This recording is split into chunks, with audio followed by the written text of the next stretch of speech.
65वें जन्म दिवस के उपलक्ष्य में आज हमारे बीच जो आप सब ने इस जन चेतना दिवस को एक ऐतिहासिक स्वरूप देने का काम किया है, मैं तहे दिल से आपका आभार प्रकट करता हूं, धन्यवाद करता हूं। आज डॉक्टर अजय सिंह चौटाला जी के जन्म दिवस के उपलक्ष्य में हमारे बीच में मेरे साथ लोकसभा के सदस्य रहे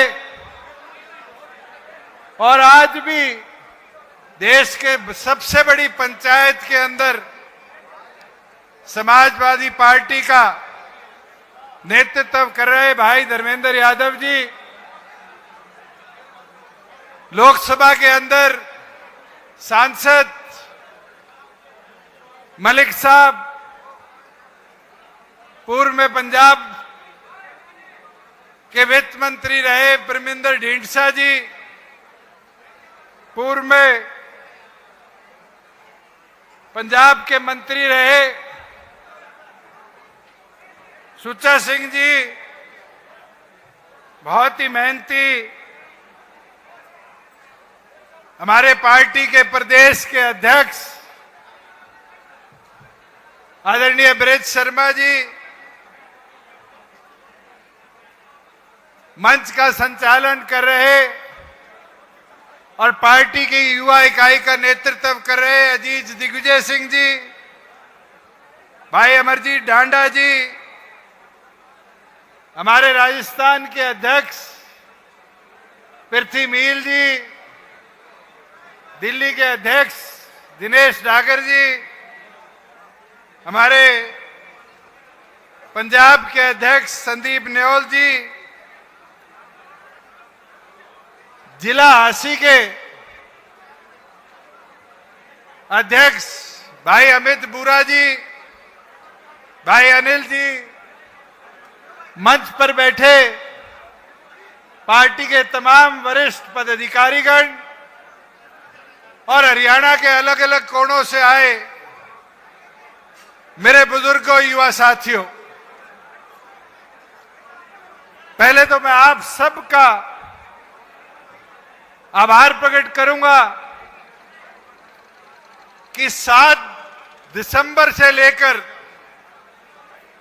और आज 13 मार्च तक जिस लगन उत्साह के साथ एक एक कार्यकर्ता ने मैदान में उतरकर संगठन की सोच को ताकत दी, आप सभी बधाई के पात्र हैं।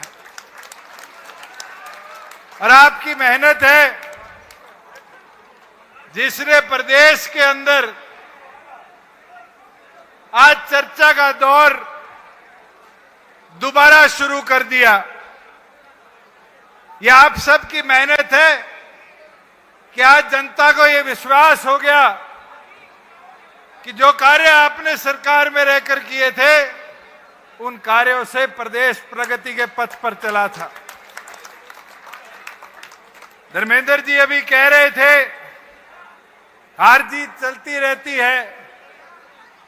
धर्मेंद्र जी, ये संगठन स्वर्गीय चौधरी देवीलाल जी की सोच का संगठन है और स्वर्गीय चौधरी देवीलाल जी के राजनीतिक 70 साल के सफर के अंदर मुझे नहीं लगता उनने 7 साल भी सत्ता का सुख भोगने का काम किया, मगर उनने प्राथमिक तौर पर जनता की आवाज बनकर जनता के हितों के मुद्दों की लड़ाई लड़ने का काम किया है।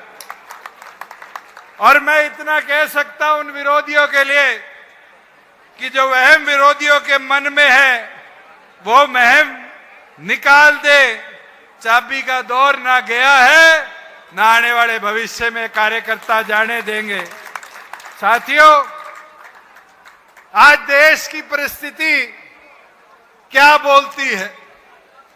युद्ध अमेरिका और ईरान के बीच में चल रहा है, मगर मैं अभी आ रहा था दिल्ली से, मुंडाल के अंदर गैस सिलेंडरों के लिए 200-250 लोगों की लाइन खड़ी है। ये देश की कूटनीति राजनीति है, जिसके अंदर देश के प्रधानमंत्री को बारी बारी ये दिखाया जाता है विश्व गुरु विश्व गुरु। उनके मंत्री कहते हैं गैस की तेल की कोई किल्लत नहीं है, और इस देश के आम नागरिक को इन परिस्थितियों में जो महामारी भी सिर्फ मिडिल ईस्ट के अंदर है, नुकसान आम नागरिक की जेब में पहुंचने का काम कर रहा है। साथियों, ये समझने देखने की चीज है कि जो लोग ये बताया करते थे कि हिंदुस्तान की अर्थव्यवस्था बढ़ गई, आज विदेश से तेल लेने के लिए भी उन लोगों को ट्रंप की परमिशन लेने का काम करना पड़ता है। ली नहीं ली परमिशन, लिख के दिया ट्रंप ने, नहीं लिख के दिया कि 30 दिन के लिए हिंदुस्तान रशिया से तेल ले सकता है। इसका मतलब तो आज आर्थिक तौर पर देश को ये जो $500 बिलियन की चर्चा करी गई, आर्थिक तौर पर अमेरिका के हाथ में गिरवी रखने का काम हमारी केंद्र की सरकार ने कर दिया। मगर साथियों, ये समझना देखना अब आपको है कि क्या देश और प्रदेश के भविष्य के लिए हमें करना पड़ेगा। और मैं आज कहना चाहूंगा धर्मेंद्र जी को, मलिक साहब को, आप दोनों इस देश के सबसे बड़े सदन के सदस्य हो। ये आवाज सबसे पहले देश के आम नागरिक तक आप दोनों को उस सदन से उठानी पड़ेगी। और उस सदन के अंदर जब आप उठाओगे आवाज, तो हरियाणा की सड़कों पर, यूपी के अंदर, राजस्थान के अंदर जहां हमारी जरूरत होगी, डॉक्टर अजय सिंह चौटाला जी का एक एक सिपाही मैदान में खड़ा होकर इस देश को बचाने की लड़ाई में साथ आपके खड़ा होगा। और साथियों, ये हमें देखना समझना है। हमने बहुत संघर्ष इस प्रदेश की धरासर देखे हैं, चाहे चौधरी देवीलाल जी को इस देश के उप प्रधानमंत्री पद पर ले जाने की बात हो, उस संघर्ष की शुरुआत भी इस धरा से हुई थी।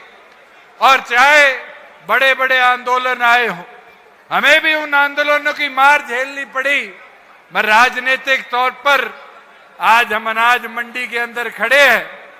एक एक व्यक्ति जो आज इस पंडाल के अंदर है, कहीं ना कहीं किसी कृषि परिवार से अपने आप को जोड़कर रखता है, आता है। आप अपने दिल पर हाथ रखकर देखो, क्या जब आप सरकार में हिस्सेदार थे तो आपके राज के अंदर किसान का मंडी से उठान 2 दिन के अंदर और 2 दिन में उसके खाते में पैसा देने की व्यवस्था थी, नहीं थी? यह व्यवस्था इसलिए बन पाई कि आप लोगों का हिस्सेदारी राज के अंदर थी। ये हमारे बूढ़े बूढ़िया बैठे हैं, मैं तो आपसे पूछना चाहूंगा, मैं कैसी ताकत में था? 250 रुपए बढ़वाकर 1000 रुपया पेंशन बढ़वाई, किसी की एक बूढ़े की पेंशन कटने का काम नहीं हुआ। मगर आज ये परिस्थिति बन गई कि इस प्रदेश के 40,000 से ज्यादा बूढ़े बुढ़वाओं की पेंशन को काटने का काम इस सैनी की सरकार ने किया है। और साथियों, बजट जाता है इस प्रदेश का, मगर उस बजट का उद्देश्य हरियाणा को खुश करना नहीं होता, हरियाणा के कामों को, हरियाणा के नागरिक को प्रोत्साहित करना नहीं होता। उस बजट का काम होता है तो केवल मात्र पंजाब के चुनाव को देखना। मगर मैं आपको एक चीज आज बता देता हूं, ये ज्यादा दिन इनकी पोल खुलने में वक्त नहीं लगेगा। आज 13 तारीख है, 16 तारीख को राज्यसभा का चुनाव है। और राज्यसभा के चुनाव में चाहे वो 16 का हो, चाहे 26 का, 22 का हो, चाहे ये चुनाव हो, आंकड़े दोनों पार्टियों के पास पूरे हैं, मगर तीसरा उम्मीदवार मैदान में है। और हरियाणा ने तो 2 चुनाव में देखा है, चाहे पर्ची कांड हो, चाहे शाही कांड हो, हरियाणा प्रदेश के विधायकों के अधिकारों को किस तरह लूटने का काम भारतीय जनता पार्टी की सरकार ने, कांग्रेस ने मिलकर किया था। और उम्मीद पूरी है कि अगले दिनों के अंदर एक पार्टी तो अपने आप को बीजेपी के हवाले गिरवी कराई, और उसकी फोटो भी देखी होगी आपने, और जाकर क्या ज्ञापन दे के आते हैं कि मंडियों में किसान की हालात में सुधार हो। सारे मंडी में बैठे हो, कोई एक दाना आज के दिन मंडी में है? जब दाने मंडी में थे तब तो मुख्यमंत्री के पास नहीं गए। मैं राज्यसभा के लिए अपने 2 वोट गिरवी करने के लिए मंडी का बहाना लेकर मुख्यमंत्री के दरबार में पहुंच गए। साथियों, ये समझो देखो कि चौधरी देवीलाल जी की सोच में इस तरह गिरवी होना कभी लिखा था। मगर अब आपने फैसला करना है, आपने लड़ाई लड़नी है। मैं, मेरी माताएं बहनें बैठी है, अगले चुनाव में तो 33% हिस्सेदारी थारी भी हो जाएगी। आज मैदान संभालना शुरू करोगी तब जाके 3.5 साल में मैदान को सींचने का काम कर पाओगे। मेरी विनती प्रार्थना सबसे है कि अब लड़ाई मैदान की आपके हाथ में है। मुझे खुशी है कि हांसी हरियाणा का 23वां जिला बना है और ये सौभाग्य भी है। सबसे बड़ी पंचायत का अगर सबसे युवा सदस्य बनकर गया तो ये हांसी हिसार लोकसभा का हिस्सा था, ये अवसर मिला। और दूसरा सौभाग्य, जो सबसे बड़ा सौभाग्य है, ये भिवाड़ी के साथी बैठे हैं। डॉक्टर अजय सिंह चौटाला जी जब इस देश की पार्लियामेंट के सदस्य बने थे तब ये हांसी भिवाड़ी लोकसभा का हिस्सा था। आप लोगों ने तो हम दोनों को वो